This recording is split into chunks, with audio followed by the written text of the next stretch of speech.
Hello everyone, I am doctor Poonam Verma and I am BHMS graduate. आपने homeopathy के बारे में सुना होगा ऑफ कोर्स। तो मैं एक BHMS ग्रेजुएट हूँ जो कि बहुत सालों से प्रैक्टिस कर रही हूँ होम्योपैथी में। और कुछ सर्कमस्टेंसेस ऐसे हुए लाइफ में कि मुझे सोचना पड़ा कि क्यों ना अब आगे हायर स्टडीज़ की जाए अपनी प्रैक्टिस के साथ साथ, राइट। तो मैंने कनाडा में हायर कोर्सेज़ को ऑप्ट करने के लिए बहुत ज़्यादा रिसर्च की कि हम क्या कोर्स जो कि हमारे अफोर्डेबल भी हों, हमारी नॉलेज को भी एनरिच करे। तो मैंने बहुत सारी रिसर्च करी इस बारे में गूगल पर, यूट्यूब पर। बट मैंने ये वीडियो बनाने के लिए इसलिए सोचा ताकि आप सब लोगों को जो भी BHMS अभी कर रहा है या सोच रहा है कि आगे उन्होंने कनाडा में हायर स्टडीज़ करनी है, तो उनके लिए मैं ये वीडियो लेकर आई हूँ। Because myself I found it very difficult to find a suitable video for BHMS students, specially for the relevant courses in Canada. So मैंने इतनी रिसर्च करने के बाद, अपने एजेंट्स वगैरह से बात करने के बाद मैंने ये मतलब जो कोर्स मैंने ढूंढा और बहुत ज़्यादा रेलिवेंसी था। आजकल आप देख ही रहे हैं कितने ज़्यादा रिजेक्शंस हो रहे हैं कनाडा स्टूडेंट वीज़ा पर। तो इसकी वजह से ज़रूरी हो जाता है कि आप एक रेलिवेंट कोर्स ही चुनकर जाएं। सबसे पहला स्टेप जो हमारा आता है इसके बाद कि आप एक कोर्स चुनें, राइट। तो उसमें मैं आपकी हेल्प करने वाली हूँ। जो इंट्रोडक्शन है आई नो बहुत ज़्यादा लंबी हो गई है, लेकिन एक चीज़ बताना ज़रूरी था कि वीडियो किस बारे में है। चलिए देर ना करते हुए अपनी वीडियो को स्टार्ट करते हैं।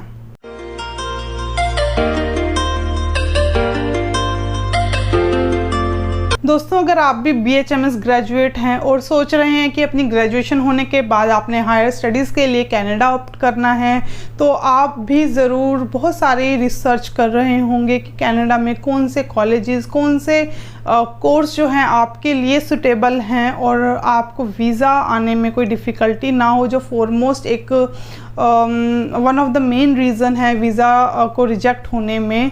मैं बार बार ये बात क्यों कर रही हूँ कि वीज़ा रिजेक्ट हो जाता है, बिकॉज़ आजकल इतने ज़्यादा केसेस हो रहे हैं, इतनी ज़्यादा परसेंटेज बढ़ गई है वीज़ा रिजेक्शन के। और बहुत सारे केसेस में यही होता है कि आपका जो कोर्स है वो सुटेबल ना हो तो रिजेक्शन आती है। तो चलिए अब हम बात करते हैं कि मैंने कौन सा जो कोर्स है वो चूज़ किया है। बहुत सारी रिसर्च करने के बाद I opted for health care administration 2-year program. तो देखिए, जो मेरा कॉलेज है हेल्थ केयर एडमिनिस्ट्रेशन का, वो है नॉर्दर्न कॉलेज प्योर्स कैंपस। नॉर्दर्न कॉलेज जो प्योर्स कैंपस है उसमें 2 years का ये कोर्स है। अगर आप इसके किसी और कैंपस में जाते हैं, तो जैसे कि किर्कलैंड है और एक टिमिन्स का भी है, तो आपको आई थिंक उसमें 1 year का ही कोर्स अवेलेबल होगा। तो क्योंकि मुझे जो है 2 years का कोर्स मेरा प्रेफरेंस थी मेरी, तो मैं नॉर्दर्न प्योर्स कॉलेज के लिए मैंने अप्लाई किया। सेकेंड थिंग, अगर आपको एक लिस्ट चाहिए कॉलेजेस की इसी कोर्स के लिए हेल्थ केयर एडमिनिस्ट्रेशन की, तो मैं आपको बता देती हूँ कि आपको कोनेस्टोगा कॉलेज एक बहुत ही अच्छा कॉलेज है हेल्थ केयर एडमिनिस्ट्रेशन के लिए, जो कि 2-year प्रोग्राम है इसमें हेल्थ केयर एडमिनिस्ट्रेशन का। मेरी खुद की जो प्रेफरेंस है वो कोनेस्टोगा कॉलेज ही थी, बट कुछ ऐसे सर्कमस्टेंसेस हुए, मैंने अप्लाई ज़रूर किया था कोनेस्टोगा में, बट कुछ ऐसी चीज़ें हो गई जिसकी वजह से मैं नहीं जा पाई वहाँ पे। मैं आगे की वीडियोस में आपको पूरा बताऊंगी कि क्या क्या हुआ, क्या क्या आपने चीज़ें नहीं करनी है, किन चीज़ों का आपने ध्यान रखना है, एजेंट्स के लिए भी आपने जो प्रिकॉशंस लेने हैं, क्या ध्यान रखना है, वो सब बताऊंगी। तो चैनल को एक बार सब्सक्राइब ज़रूर कर लीजिएगा अगर आप चाहते हैं ऐसी वीडियोस देखना। तो कोनेस्टोगा कॉलेज है, उसका कैंपस है किचनर में, डून कैंपस, और भी आपको 2-3 इसके कैंपस है। तो आप अपनी विश के अकॉर्डिंग वो कैंपस चूज़ कर सकते हैं। 2 years के कोर्सेज रहते हैं इसमें। जनवरी इनटेक, आपको आई थिंक मे इनटेक भी अवेलेबल होता है, और सितंबर जो कि मेन इनटेक है वो तो अवेलेबल रहता है। सेकेंड इज़ नॉर्दर्न कॉलेज, जो कि मेरा खुद का कॉलेज जिसमें मैंने अप्लाई किया हुआ है। एंड थर्ड इज़ आपको जो सेंट लॉरेंस कॉलेज है। Saint Lawrence college I would not prefer Saint Lawrence college, because अभी कुछ टाइम पहले अल्फ़ा, जो सेंट लॉरेंस का अल्फ़ा कॉलेज है, उसमें हुआ था कि स्टूडेंट्स को क्लासेस जो हैं वो उनकी डिले कर दी थी, पोस्टपोन कर दी थी किसी भी रीज़न के कारण। आई थिंक आप वो वीडियो देख सकते हैं, आपको यूट्यूब पर मिल जाएगी। तो उसकी कुछ रेपुटेशन जो है वो कुछ खास अच्छी नहीं है। तो सेंट लॉरेंस कॉलेज में भी ये आई थिंक 2 इयर्स का प्रोग्राम है हेल्थ केयर एडमिनिस्ट्रेशन का, तो आप अकॉर्डिंगली देख सकते हैं, लेकिन आई would not prefer that college. 4th college की बात करें तो आता है आपका सो कॉलेज। कोई उसे सोल्ट कॉलेज बोलता है, कोई सू कॉलेज बोलता है, आई डोंट नो कि प्रोनाउंसिएशन क्या है। तो बेसिकली ये कॉलेज में आपको 1 ईयर का ही प्रोग्राम मिलेगा। टोरंटो बेस्ड कॉलेज है और काफ़ी अच्छा कॉलेज है, रेप्यूटेड कॉलेज है, आप वहाँ पर भी अप्लाई कर सकते हैं। वही मेरे साथ हुआ था फैनशावे कॉलेज में, जो कि लंदन में है। लंदन एक सिटी है आपकी कनाडा में। तो फैनशावे कॉलेज से भी मुझे रिजेक्शन मिली थी, बिकॉज़ वो जो BHMS के जो स्टूडेंट्स हैं उनको अप्लाई नहीं करने देते हैं, रिजेक्शन दे देते हैं अगर आप अप्लाई भी करते हो तो कभी भी आपने एक ही कॉलेज में अप्लाई नहीं करना है, कम से कम आपने 3 कॉलेजेस में अप्लाई ज़रूर करना है। कोनेस्टोगा में भी आपको फ़ीस लगती है, फ़ी वेवर नहीं है, लेकिन फैनशावे फ़ी वेवर है, लेकिन कोई फ़ायदा नहीं है, अगर वो रिजेक्ट कर देता है आप अप्लाई करके देख सकते हो। मैंने खुद जो उनके एडमिनिस्ट्रेशन जो मेल होता है ना, उनको मेल भी किया था। सो दे सेड कि नहीं, BHMS स्टूडेंट्स के लिए ये अवेलेबल नहीं है कोर्स। तो मैंने मेक श्योर किया था कि कोई मुझे झूठ तो नहीं बोल रहा, किसी भी रीज़न से कुछ भी हो सकता है, राइट। तो ये चीज़ें हैं। और लैम्पटन कॉलेज में भी सेम मुझे एक मैसेज पढ़ाया गया था कि ये देखो उन्होंने रिजेक्ट आपको करा है कि BHMS students are not allowed for this course. And salt college के लिए आप जा सकते हैं, अच्छा कॉलेज है। ये जो मैंने आपको कॉलेजेस बताए हैं ये सब ओंटारियो रीजन के कोर्सेज हैं, कॉलेजेस हैं।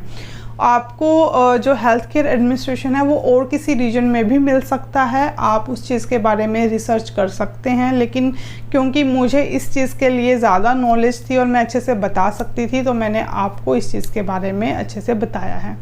अब बात करते हैं कि हेल्थ केयर एडमिनिस्ट्रेशन ही आपको क्यों चूज़ करना चाहिए, जो प्रेफरेंस है वो ये क्यों होनी चाहिए। बिकॉज़ जब आप ग्रेजुएशन यहाँ से BHMS में करके जाते हैं तो हमारे लिए बहुत ज़्यादा कोर्सेज़ नहीं बचते हैं। +2 मेडिकल के बाद बहुत सारे आपके पास ऑप्शंस होते हैं कोर्सेज़ के, है ना। तो जो हमारे पास ऑप्शन बचते हैं वो बहुत ही फाइन हैं, बहुत ही लिमिटेड हैं, जैसे कि हेल्थ केयर एडमिनिस्ट्रेशन। सेकंड आपके पास आता है MPH, masters in public health, जो कि मेजॉरिटी ऑफ स्टूडेंट्स सोचते हैं कि इसके लिए जाना है। MPH जो मास्टर्स इन पब्लिक हेल्थ है, बेसिकली उसमें प्रॉब्लम ये आती है कि वो एक मास्टर्स प्रोग्राम है।